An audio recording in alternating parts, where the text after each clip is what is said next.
आज मैं gerund and present participle का सब्जेक्ट के रूप में कैसे व्यवहार होता है उसके बारे में बताऊंगा। जो कि आप जानते हैं कि वर्ब के चौथे रूप को प्रेजेंट पार्टिसिपल कहते हैं। जैसे वाक में आईएनजी जब लग जाता है वॉकिंग हो जाता है, ये प्रेजेंट पार्टिसिपल है। तो जीरंड का व्यवहार कैसे होता है, जीरंड किसे कहते हैं? वर्ब में जब आईएनजी लग जाता है और उसका नाउन के रूप में प्रयोग होता है तो वो जीरंड कहलाता है। वैसे ही प्रेजेंट पार्टिसिपल जो है, अगर वर्ब में आईएनजी लगा है और वर्ब के रूप में ही प्रयोग हो रहा है तो उसे प्रेजेंट पार्टिसिपल कहते हैं। तो आज मैं जीरंड एंड प्रेजेंट पार्टिसिपल का सब्जेक्ट के रूप में कैसे व्यवहार होता है इसके बारे में चर्चा करूँगा। तो फर्स्ट ऑफ ऑल पहला ही एक स्ट्रक्चर लेते हैं। जैसे वर्ब में आईएनजी पहले लगा होगा, देन इज, देन कम्प्लीमेंट। जैसे लड़ना बुरी बात है, फाइटिंग इज बैड थिंग। इस पे बहुत सारे सेंटेंस बन जाएंगे। वैसे ही टहलना लाभदायक है, वॉकिंग इज यूजफुल। तो इस तरह से बहुत सारे सेंटेंस इस पे बना सकते हैं इस स्ट्रक्चर पे। देन अगला स्ट्रक्चर मैं बता रहा हूँ, इस पे गौर। इसी सेंटेंस को वाक्य अर्थ यही रहेगा, लेकिन ऐसे भी बना सकते हैं। To walk is useful, to listen to him is necessary. ऐसे भी बना सकते हैं इसी सेंटेंस को ट्रांसफॉर्मेशन रूप में। देन नेक्स्ट स्ट्रक्चर मैं बता रहा हूँ। जैसे एग्जाम्पल ही लेते हैं, सवेरे टहलना स्वास्थ्य के लिए लाभदायक है, walking in the morning is necessary for health. ऐसे बहुत सारे सेंटेंस आईएनजी लगा के और सब्जेक्ट के रूप में प्रयोग होगा। तो दो तरह से मैंने बताया इसका यूज़ होता है, एक जीरंड के रूप में और प्रेजेंट पार्टिसिपल के रूप में। आइए आज हैव और हैज़ इसके यूज के बारे में भी जान लेते हैं कैसे प्रयोग होता है। फर्स्ट ऑफ ऑल हैज़ का प्रयोग कहाँ होता है? हैज़ सब्जेक्ट अगर थर्ड पर्सन सिंगुलर नंबर हो तो उसके साथ हैज़ का यूज होता है। बट हैव का प्रयोग कहाँ होता है? हैव का प्रयोग बेसिकली प्लूरल में होता है, लेकिन सिंगुलर में भी होता है। आई, यू, दे, इट एंड अन्य कोई भी पर्सन हो तो उसके साथ हैव का यूज होता है। अब एग्जाम्पल के रूप में इसके बारे में समझें। एक स्ट्रक्चर है सब्जेक्ट हैव प्लस नाउन। जैसे उसके पास एक घड़ी है, ही हैज़ ए वॉच। तुम्हारे पास एक कलम है, यू हैव ए पेन। ऐसे बहुत सारे सेंटेंस निर्माण कर सकते हैं इस स्ट्रक्चर पे। मेरे पास एक बुक है, आई हैव ए बुक। तो इस तरह से इस स्ट्रक्चर पे बहुत सारे सेंटेंस फॉर्मेट कर सकते हैं। नेक्स्ट स्ट्रक्चर मैं बता रहा हूँ।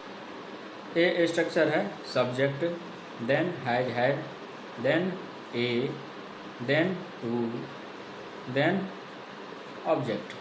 जैसे उसके पास चढ़ने के लिए एक घोड़ा है, he has a horse to ride on.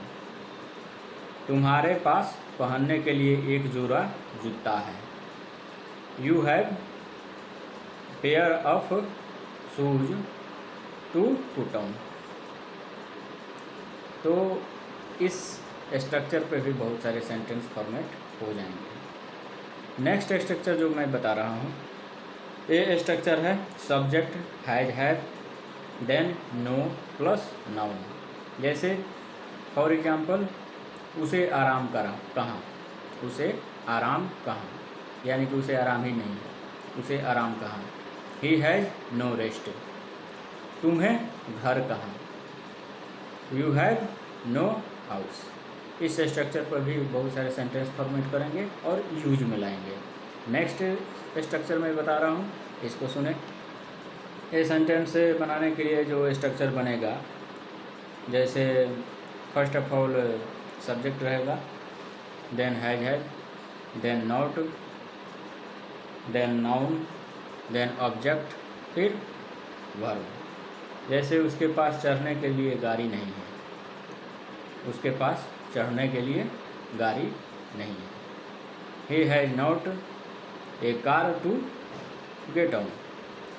इस स्ट्रक्चर पे ही बहुत सारे सेंटेंस फॉर्मेट हो जाएंगे। नेक्स्ट सेंटेंस जो ये स्ट्रक्चर मैं बताने जा रहा हूँ ये बहुत लंबा है, इस पे प्रयास करेंगे, यूज में लाएंगे तो बहुत अच्छा सेंटेंस फॉर्मेट होगा। ये स्ट्रक्चर थोड़ा लंबा बनाएगा। फर्स्ट ऑफ ऑल इसमें यूज होता है not to speak up, not to speak up. Then आता है इसमें नाउन, फिर आता है सब्जेक्ट, फिर हैज हैव नॉट, फिर इसके बाद इवन आता है, देन ए एन आएगा, फिर आएगा आपका नाउन, फिर आता है टू, फिर प्लस वर्ब और देन विथ और इन। फॉर एग्जांपल लेंगे भोजन तो भोजन उसके पास रहने के लिए घर भी नहीं है। भोजन तो भोजन उसके पास रहने के लिए घर भी नहीं है। Not to speak of food, he has not even a house to live in. एक एग्जाम्पल है। ऐसे ही अपने मन से बनाएंगे, कोई सेंटेंस फॉर्मेट करेंगे इस स्ट्रक्चर पे और बनाएंगे। एक और एग्जाम्पल लेते हैं इसके। किताब तो किताब उसके पास लिखने के लिए कलम भी नहीं है। इसको कैसे फॉर्मेट करेंगे इसी स्ट्रक्चर पे। Not to speak of book, he has not a pen, he has not even a pen to write with. तो ऐसे फॉर्मेट करेंगे सेंटेंस और अपने मन से कल्पना से बनाएंगे तो याद भी रहेगा और यूज में भी रहेगा। और ऐसे ही बनते हैं, धीरे धीरे देखेंगे कि आप ऐसे स्ट्रक्चर बनाते जाएंगे और ये बहुत अच्छा राइटिंग स्किल हो जाता है ये सारे स्ट्रक्चर की वजह से, और ग्रामेटिकली बिल्कुल करेक्ट होंगे। और आगे जो कॉम्पिटिटिव एग्जाम में जो क्वेश्चन पूछे जाते हैं ऐसे ही टेढ़े मेढ़े सेंटेंस आते हैं खास करके। तो मेरे चैनल का नाम है कांत इंग्लिश कॉम्पिटिटिव क्लासेज, इसको सब्सक्राइब करें, दूसरों को भी कराएं।